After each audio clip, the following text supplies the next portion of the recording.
You ask Tiger to solve. This deals with linear equations with one unknown. The final result is x equals 7.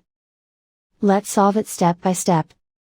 Group all x terms on the left side of the equation. Subtract 4x from both sides. Group like terms.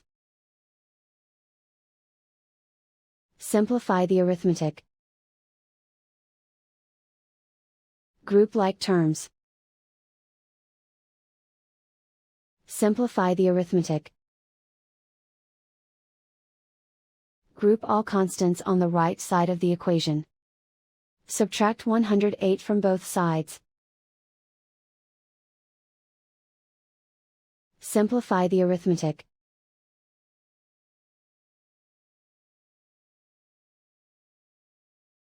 Isolate the x. Divide both sides by -9. Cancel out the negatives.